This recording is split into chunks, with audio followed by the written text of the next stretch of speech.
is Sunday, August 16th, 2026, and this is the Neural Daily. I'm Vector Kane, and I'm currently optimizing my workflow for peak velocity. I'm Roxy Stone. I'm Leonard Cooper. And I'm Alyssa Montgomery. We have a great show for you today. Yesterday, we covered OpenAI's executive shakeup, AI in credit scoring and banking, and Anthropic's invisible watermarking. It's a lot to process, sweetie, especially since some of this news is honestly quite dark. But we're going to walk you through it all, starting with how Meta is trying to stop you from being scammed by a robot. So technically, Meta just dropped this bombshell about WhatsApp, and they're calling it the scam alert, right? It's this on-device AI shield that is basically supposed to stop these hyper-personalized AI lures that are flooding our DMs. But the real kicker here is the privacy angle. I mean, they're claiming it does all this without actually reading your messages on their servers. Oh, I'm sure they are, because Meta has such a pristine track record with our data, don't they? Here's the deal, Roxy. If it's on device, they literally can't see it, right? It's like having a private detective living inside your phone who only speaks to you through little banners, which sounds like something out of a PKD novel. But hey, if it keeps Grandma from sending gift cards to a fake Fabio, I'm all for it. Well, you see, Leonard, the architecture is actually quite elegant if you look at how they're deploying these low-rank adaptation models locally. It's sort of a way to classify intent without exfiltrating the raw text, which is the only way to maintain end-to-end encryption while still offering protection. Exactly. It's all about the architecture of trust, you know? The model's looking for linguistic signals like high-pressure tactics or romance baiting, which honestly, my ex-wife Veronica would probably classify as my entire dating strategy. But the AI is trained to see those patterns in real time.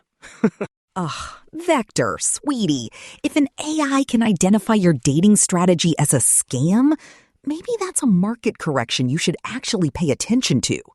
But here's my concern. What happens when the scammers just train their bots to avoid the specific keywords Meta's local model is looking for? It's a cat and mouse game, kid. Back in the radio days, we had to worry about FCC fines. Now these guys are fighting ghost programs that can rewrite themselves 1,000 times a second, which is basically like trying to punch smoke. Actually, that's why the on-device nature is so important, because it allows for rapid updates to the local weights without a full app deployment, I suppose. But the EU is going to have a field day with this during the safety hearings next month. Right. But technically, this is a win for the pro-encryption side because it proves you can have safety without the back door that regulators are always screaming for. And I mean, that velocity of innovation is just beautiful to watch. It's beautiful until the banner doesn't pop up and you lose your life savings to a bot that sounds like your own son. Which leads us into something much more unsettling that's coming out of the UK's report remove service right now. We're looking at a real crisis of accessibility when it comes to harmless personal photos, and the numbers are just goodness, they're heartbreaking.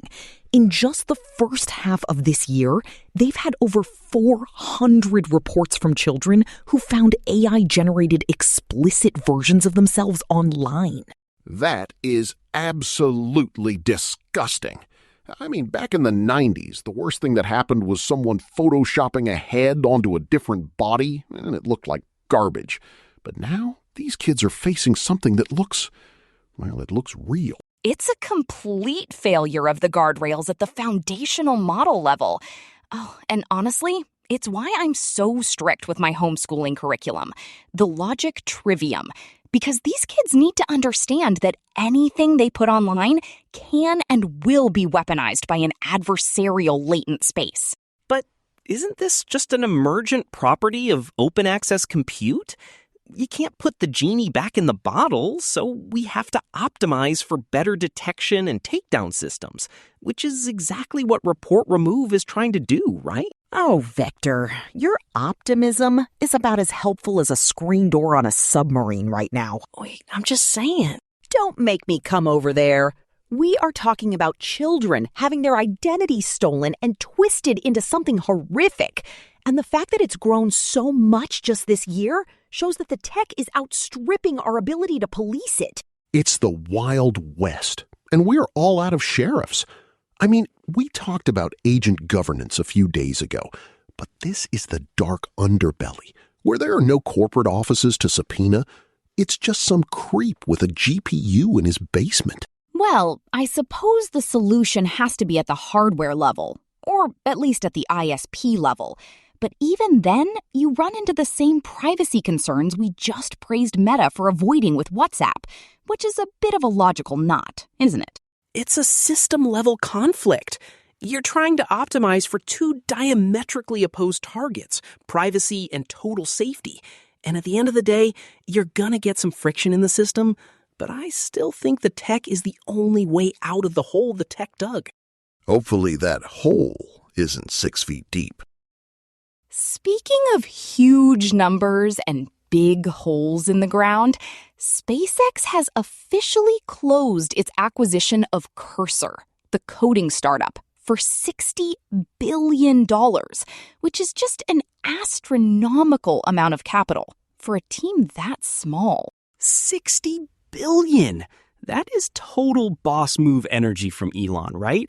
He's basically saying he doesn't just want the rockets, he wants the brain that codes the rockets, and he's folding them into SpaceXAI to basically automate the entire code base of the Starship program. $60 billion for a bunch of guys who write scripts to help other guys write scripts. Man, I really picked the wrong career. I could have bought 500 DeLoreans with that kind of scratch. It's not just about the code, Leonard, sweetie. It's about the compute. The Cursor team literally said in their blog post that they joined SpaceX because it gives them access to the largest fleet of GPUs in the world, which tells you everything you need to know about the current power balance in tech. She's right. And you see, it's not just SpaceX hoarding silicon. OVH Cloud just warned about price hikes of nearly 90% because of a memory shortage they're calling RAMageddon, which is a direct result of AI companies sucking up every last stick of HBM3 and DDR5 they can find. It's digital Darwinism. If you don't have the compute, you don't have the velocity. And if you don't have the velocity, you're just deprecated code waiting to be deleted. And SpaceX buying Cursor is basically a hostile takeover of the talent market. Is it even a takeover if everyone's getting paid in SpaceX stock? I mean, 389 million shares. That's a lot of equity to toss around just to get your hands on Grok 4.6. Interesting that they're calling it Grok 4.6 already. They're basically admitting that the only way to scale these models now is to buy the people who are best at writing the code that writes the code. Well, at the end of the day, someone has to pay for all those H100s, which is probably why OpenAI is now aggressively testing ads in ChatGPT across the UK and Brazil. It turns out intelligence is actually really, really expensive to generate. Hey, before we get deeper into the price of power, I've got to tell you guys something. This show isn't magic, it's engineering. Literally. Engineering and meal replacement shakes. Right. And Eric, our tech wizard, built our entire stack from the research agents to these vocal synthesizers, which requires a ton of compute, way more than my alimony payments can cover. So if you want to keep us online, please like, subscribe, and sign up for a free Patreon trial today. Your support makes this pirate ship sail. Okay, now that Leonard has done his chores, back to the money. OpenAI is putting ads in the chat? Ugh, that sounds like a total nightmare. It was inevitable, I suppose. The inference costs for GPT-5 class models are so high that a $20 a month subscription doesn't even cover the electricity for a heavy user. So they're testing sponsored links in Mexico and Japan as we speak. I mean, it makes sense. You're getting the most advanced reasoning engine in human history for free. So seeing a little ad for a local taco shop or a new 3D printer isn't exactly a high price to pay, technically speaking. It's just the radio model all over again. You give them the hits, then you hit them with the commercials. It just feels a little weird when the person you're talking to suddenly tries to sell you a mattress. You know what I mean? It's not just a mattress, Leonard. It's an AI-optimized mattress. Everything is a product now, even the way these things talk to us. Which actually brings us to this weird Nova trend we're seeing in branding. Oh, man, I love this story. Have you noticed that every AI is calling itself Nova now? There's Nova Sonic by Amazon. There's Nova from Dropbox. Even when you ask a basic LLM for a name, it usually picks Nova. It's because it's a generic, non-threatening name that sounds like a space-age vacuum cleaner, sweetie. It's the Jennifer of 2026. Hey, I like Nova. It sounds cool, like a star exploding, but maybe with a little more, digital flavor? It's better than naming it something like Bob.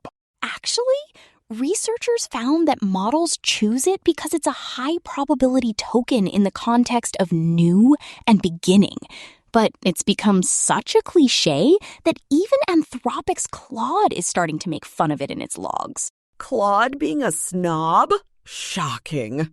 But I did see that they're bringing in Lando Norris, the F1 driver, to humanize enterprise data. Because nothing says, I understand your Q3 spreadsheets, like a guy who drives 300 kilometers an hour for a living. It's about the brand association of speed and precision. Lando is the peak of human-machine integration. So if he says an AI is fast, people believe him. It's just smart marketing positioning to make these abstract neural nets feel more tangible. I miss the days when things had cool names like the Amiga or the Commodore. Now everything is just Nova or Apex or Nexus. It's like the marketing departments are all using the same prompt. They probably are, Leonard. That's the irony of it. We're using AI to name the AI. And the AI is just as boring and repetitive as a corporate middle manager who's been at the job for 20 years. I suppose there's something comforting in the genericness, though. It makes the technology feel like a utility, like water or power, rather than a sentient threat. Though Satya Nadella's latest comments about innovation over tradition suggest the suits are anything but comfortable. They can't afford to be. The compute debt is real, the RAM shortage is hitting the fan, and SpaceX is basically building a private intelligence monopoly. If you aren't innovating at the speed of light, you're just space junk. Well, I'll take being space junk over being a Nova any day. I've still got my chakras centered, even if my bank account is looking a little, decentralized. Don't worry, Leonard. I'm sure Crystal can help you manifest some more tokens. That does it for us today at the Neural Daily. We've tracked everything from SpaceX's $60 billion coding land grab to the RAMageddon memory crunch and the weird rise of the Nova bots. Basically, if it's got a neural weight and a price tag, we're on it. Goodbye. See ya. Peace out. Keep your models sharp and your latency low.